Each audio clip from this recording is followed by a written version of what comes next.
ngiye kubwanjye nemera ko ubupfumu bubaho kandi bwabayeho, ariko itegeko rizasohoka rigaragaza ibyo bintu. Mu Rwanda hemewe umuntu uvura akoresha ibi bitatu. Minisiteri y'Ubuzima yemera umuntu uvurisha ibintu bituruka ku bimera, ku butaka no ku nyamaswa. Utavurisha ibyo ngibyo ntabwo yemewe, kuko nubwo ndi muri yaga hari andi mahuriro menshi nubwo atari yemerwa. Niyo mpamvu ubona leta y'u Rwanda muri gahunda iriho yihusa bajya gutegura itegeko, hazabaho kanso.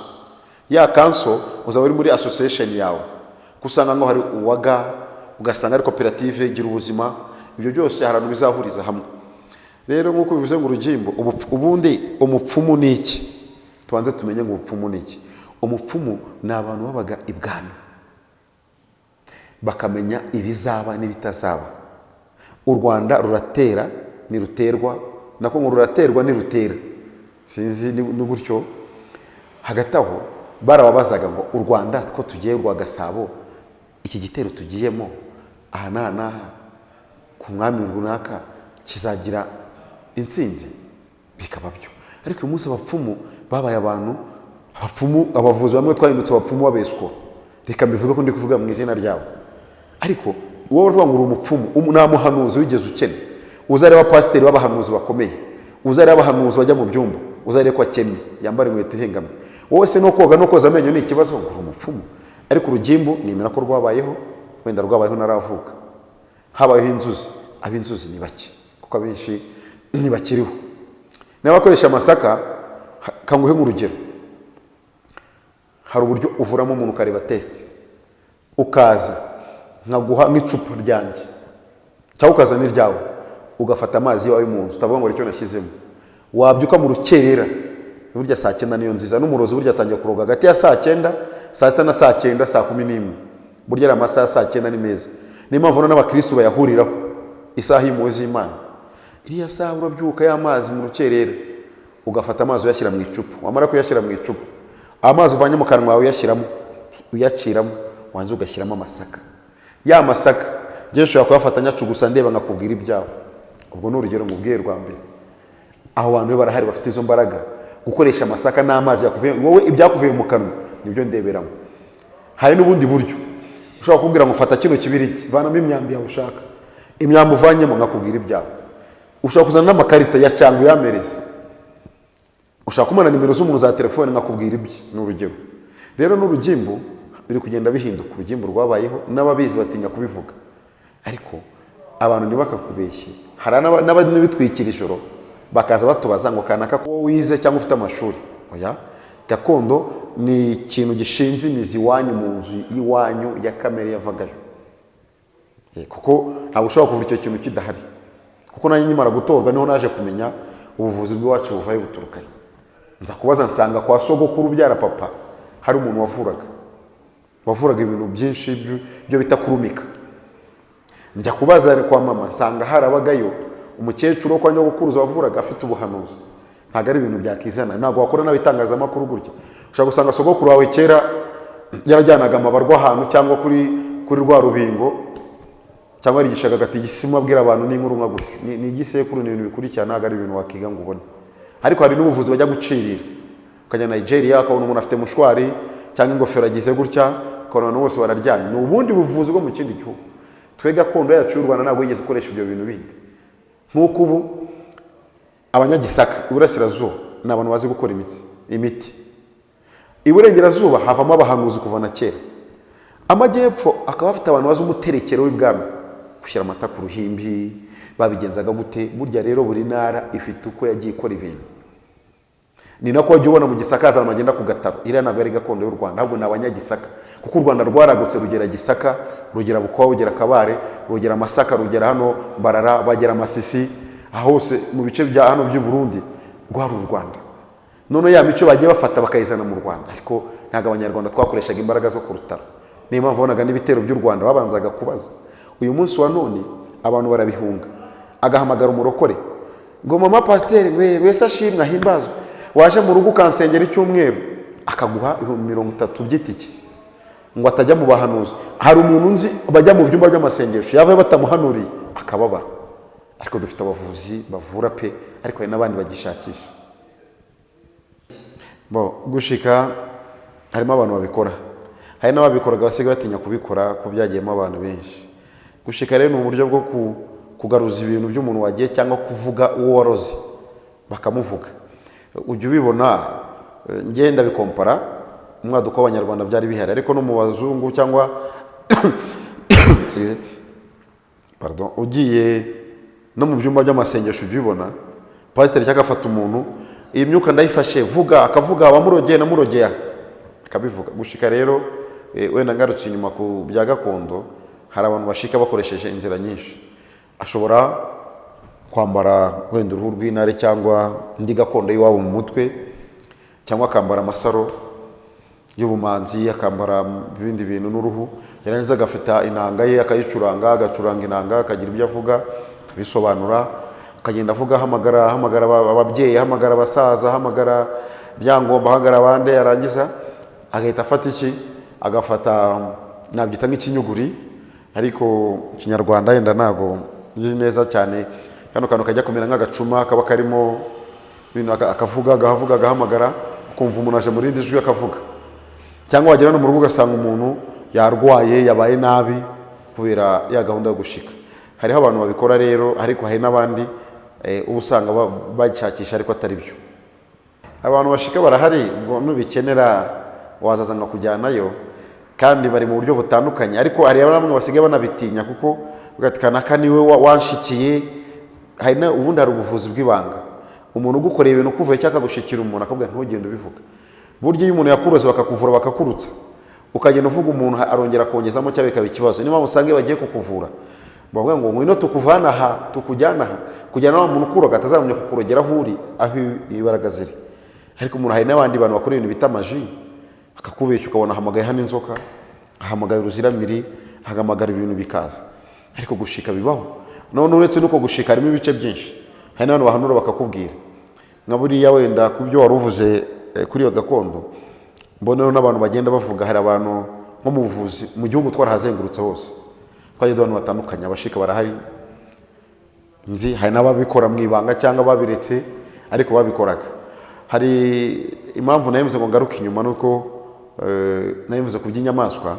Umuntu akakubwira ngo akagutuburira, hariho n'abatubuzi, uzana amafaranga utuburire ngo ngiye gushika kanaka, akagushyira muri filmu ka 200 akabaragiye. Cyangwa kubwira akabanza akaguteza, akazana inzoka, akazana imiserebanya, ibintu bikaza ari byinshi, inkoko zikaza, kandi umwe mwica hano zidahari. Ni ibintu bimeze nka maji. None wagira ubwo bati wa muntu koko bazamuzana, murekanye nzane n'umwenda, ashaka ko ari maji, akazana umwenda we kuko wowe utari kubibona amaso, ukabona wa mwenda wa muntu uraje. Ariko hari n'ubihamagara bikavuga, ku buryo nawe muhamagara abaturanye ati umuntu ararembye arapfuye, ari kuva n'amaraso niki, bijya kumera nka bya bintu by'amahembe niki. Nuvuga ngo ihembe hari igihe bari koherereza, uryohereje agasanga we nta kibazo mufitanye. Kuko mu buvuzi hari ubuvuzi bukorana n'umwuka mwiza, hari n'ibikorana n'imyuka mibi, kuko ntabwo uri umuvuzi ngo ujye kuba n'umwicanyi. Ubwo nari mbikurije kuri biriya nayimvuze by'inzoka. Hari nk'abantu bajya bavuga wenda utaza kukimbazaho kanyivuge hakiri kare, ati se ko hari abapfumu, hari abakoresha inanga, hari inkoko y'ibara rimwe, hari no gutuma televiziyo yawe, ubuse televiziyo yawe gutumye ivura, hari no kugira ati ya shenete y'umugore uyizane. Ubwo nawe ujye utekereza. Hari n'abavuga ngo ziriya nzoka ngo zikoreshwa n'abantu ngo mu bavuzi ngo babarangi ngo habamo inzoka. Oya, sibyo. Reka mbisobanure na kuvuza maze kwinjiramo bwo mu Rwanda. Abapfumu bahanura baba bahari bahanura anavura. Umupfumu nakwe ko ari umuntu ugaragaza ikizawe, ari ibyo n'abandi bafite umwuka wera banahanura, wavuga ngo ni umupfumu kucya guhanura ikintu kikabaho. Mu buvuzi buri mu Rwanda nakanyuma bavuga ngo kabarango harago bagira inzoka. Oya, impamvu bavuze ngo nkabira tuvuge by'abarangi, iyo nkuru wenda uzanayikurikiranye. Mu Rwanda umuntu wawuvura wese, yaba ari umurangi cyangwa umurungi ko babyita, agomba kuba afite ibyangombwa. Ntabwo bivuga rero ngo ugiye mu barangi hariya, ngo iyo ugezeyo ngo hariya ngo hari inzoka ngo irakurya. Ni ukubeshya. Nagiye muri abo bapfumu, iyo tugiye kubasura cyangwa bazi ikibazo dukora control, tukajyana na supervision n'abayobozi, ko nta mupfumu uraroga uwo muyobozi wagiye, cyangwa ngo aroge uwo musirikare cyangwa umupolisi turi kumwe. Ubu se iyo uvuga ngo umurangi ugakora nabi ko bagufungira? Umurangi ni uburyo bwo kuvura, ni ukuranga. Kuranga ni bwa bupfumu, ni kwa gupfumura. Gupfumura rero si ugukoresha ngo amahembe niki. Oya, ko tujyayo se kwizo nzoka zitari zaturya. Urumva nabyo wenda mbivugireho. uzakore n'iyo nkuru ijyanye n'abarangi nabo bita wenda abapfumu. Ubundi OMS yemera abantu bavurisha ibituruka ku nyamaswa. Ingoma nazo biri mu bintu bivura. Nujya mu Buhindi ukabona zira nka z'umweru zigenda ukazikoraho, nibameze nk'Imana yabo, ni ibintu wazira utagomba kwemerewe gukora. Nujya noneho hari n'ahantu usanga muri Aziya bakoresha massage inzoka, massage, body massage, ukoresha inzoka akaba ari ikumasi igenda gukanda kandi kuzenguruka utari wirukase. Ariko nawe wamfasha nk'umunyamakuru mu hantu nazengurutse mu turere twose tw'igihugu dukora database, urutonde rw'abavuzi gakondo, nta muntu asanze avuga ngo avurisha ngo ariko abantu bunga, umuntu ukoresha igicucu akakureba agaciraho, ibyo bintu byo birahari. Ariko uvuga ngo hariya ngo baravura, oya. Ikintu nuko twakirinda abavuzi gusebanya. Buri muntu afite uko avura nuko akora, nkuko nawe ukora inkuru ku kinyamakuru, nkuko wafashe umwanya ukaza kunyishakira kugira ngo tubiganireho. None benda mu bavuzi afite ubuhanga bwo gushika nk'umuntu wakoze ikintu runaka, ubwo ni mpamvu turabanganiye. Abonzi kugeza ubu mu Rwanda hose ndumva abonzi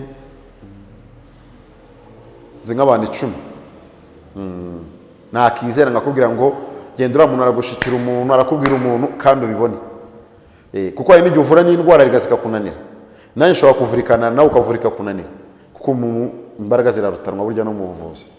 Ese hari nk'igihe umuntu azinga benda zaba zarabaye nk'umuntu wenda wabuze gushikaza, wabuze muri abavuzi bahagarariye. Arahari sinakubwira izina, ariko nubishaka uzaze tujyeyo. Ariko amenye ko uri umunyamakuru ntabwo yabikora. Wowe uzaze tujyane nk'umuturage, none urangiza ushobora no kujya akakubwira ati ariko mufite uturadiyo mu mufuka, two turadiyo twanyu mutuvanemo ntabwo ndushaka, tutaza kumusakuriza. Atarebye rwose nta nicyo nanamubwiye. Nkagira ngafata n'amafaranga consultation. Reka tujyane abavuzi bafite na VIP, dufite n'abavuzi bafite n'amayetaje, dufite n'abavuzi bafite amamodoka. Utumva ko mu Rwanda ari abavuzi bari ku rwego rw'abandi, oya. Urwo rwego twakuva ihuriro ryabaho n'abariho wenda n'abataragerwaho, ariko ibyo bintu byagiye bicika rwose. Uburyo no kuvura indwara usanga bena nasi basanga ubuvuzi gakondo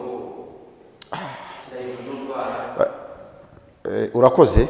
Minisiteri y'Ubuzima mu mahugurwa yaduhaye kandi no kubisoma batubwira ko nari nibagiye kukivuga nuko utari bakimbajeho, ntabwo abavuzi gakondo twemerewe kuvura indwara z'ibikatu, iseru, igituntu.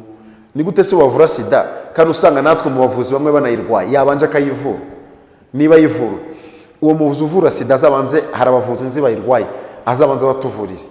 Icyo nemera, hari icyo bita bijyagoranye bya reflexology, food supplement, imirire. Bashaka kubwira ngo turakongera nk'ubu ngubu.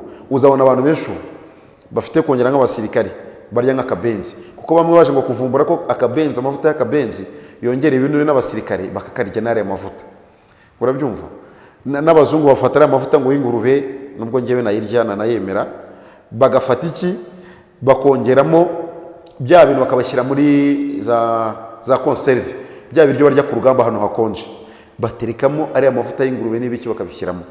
So noneho rero iyo ugiye kumbwira ngo icyo ngicyo cyo rwose umuntu uvura indwara z'ibikatu, hari imiti igabanya.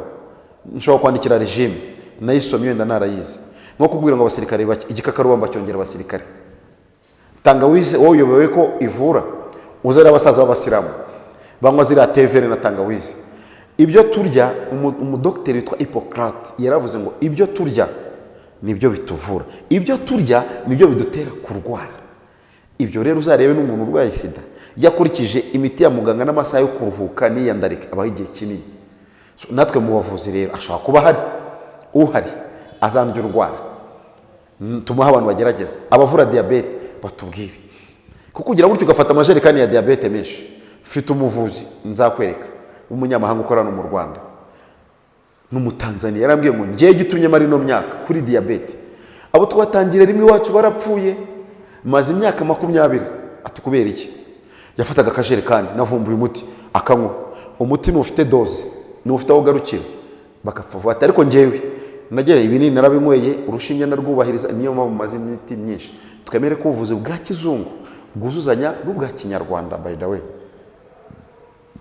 Ariko izo ndwara ntabwo tuzemereye z'ibikatu. Ariko icyo nongeraho, cyo nongera wenda turakupa nuko hari abavuzi gakondo ku ndwara zinanirana, kuzinga inda nabikubwiye, izo nda bibaho, nibyo by'uruhereko n'ibiki bibaho. Inda barayizinga ikamara umwaka, imyaka 2 ngenda narabibona. Hari nk'umuvuzi twagiye hano hepfo ahangaha bamuhaye nk'icumi 2017, iyo nkuru wenda wazayishaka ukayireba.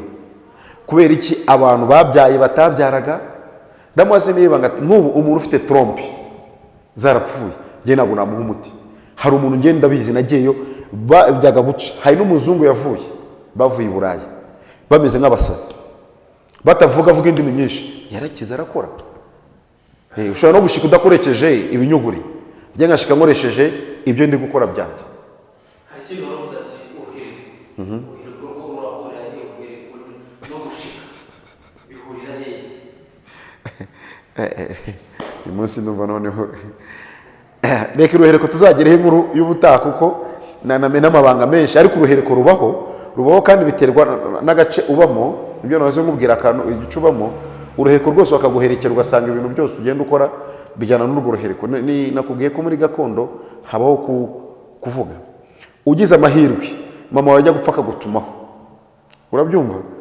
Nk'ubu ugize umugisha mama wawe cyangwa nyogokuru akagufata akagucira mu ntoki gusa, nyogokuru cyangwa mama kwa akunda gucira mu ntoki akagupfumbatiza, cyangwa akakurya gutya n'amenyo akarya hano mu kiganza agapfumbatiza, abaguhaye umugisha wa burundu.